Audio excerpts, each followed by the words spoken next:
Bahujan Samaj party की प्रमुख और यूपी की 4 बार की मुख्यमंत्री रही मायावती यूपी चुनाव के नतीजों के बाद से एक्शन मोड में नजर आ रही हैं। यूपी चुनावों में करारी हार झेलने के बाद मायावती ने बीएसपी के खराब प्रदर्शन का सारा दोष सोशल मीडिया और मीडिया पर मढ़ दिया था। मायावती ने आरोप लगाया था कि चुनाव के दौरान तमाम टीवी चैनलों और अखबारों में बीएसपी को भारतीय जनता पार्टी की बी टीम के तौर पर प्रचारित किया गया, जिसका भारी नुकसान उनकी पार्टी को हुआ।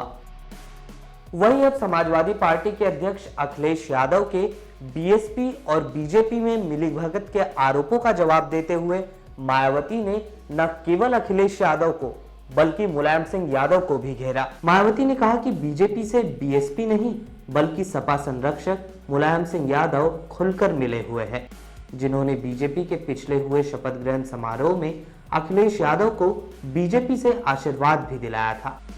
असल में 2017 में यूपी में बीजेपी की सरकार बनने के बाद सीएम योगी आदित्यनाथ के शपथ ग्रहण समारोह में मुलायम सिंह यादव और अखिलेश यादव भी पहुंचे थे। मायावती ने अपने ट्वीट में इसी बात का जिक्र किया है।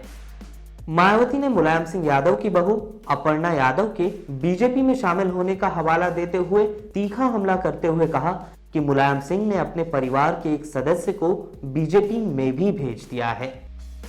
अखिलेश यादव ने हाल में अपनी आजमगढ़ यात्रा के दौरान समाजवादियों और अम्बेडकरवादियों को एक साथ आने का आह्वान करते हुए कहा था कि पिछले चुनावों में बीएसपी और बीजेपी की साठगांठ थी।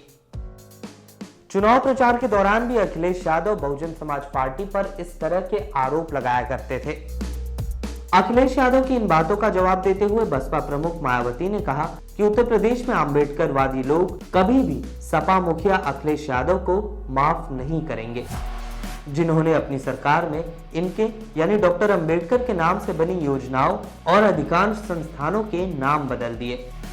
यूपी चुनाव में शिकस्त झेलने के बाद सपा के साथ मिलकर चुनाव लड़ने वाले सुहेलदेव भारतीय समाज पार्टी के प्रमुख ओम प्रकाश राजभर ने भी कहा था कि बीएसपी के उम्मीदवार बीजेपी के दफ्तर में तय हुए हैं। बहुजन समाज पार्टी और भारतीय जनता पार्टी का मेल हो गया, जो यूपी में बड़ा खेल हो गया। पूर्वांचल में 122 सीटें ऐसी हैं जो भारतीय जनता पार्टी के दफ्तर में प्रत्याशी तय हुए और बहुजन समाज पार्टी कार्यालय में सिंबल मिला है। उसका सबूत साक्ष्य मैं दे सकता हूं। अगर कोई चुनौती दे तो मैं उसको भी देने के लिए तैयार हूं। मायावती और अखिलेश यादव ने 2019 का लोकसभा चुनाव साथ मिलकर लड़ा था।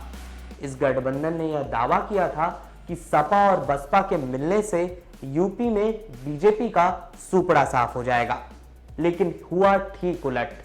2019 के लोकसभा चुनावों में सपा बसपा को मात्र 15 सीटों पर ही जीत मिली। इससे पहले भी 90 के दशक में मायावती ने मुलायम सिंह यादव के साथ मिलकर यूपी में सरकार चलाई थी, लेकिन 2022 के चुनाव में अब दोनों दल के नेता एक दूसरे को बीजेपी का एजेंट बता रहे हैं। इस वीडियो में फिलहाल के लिए बस इतना ही। देश दुनिया की तमाम खबरों के लिए बने रहिए लोकमत हिंदी के साथ।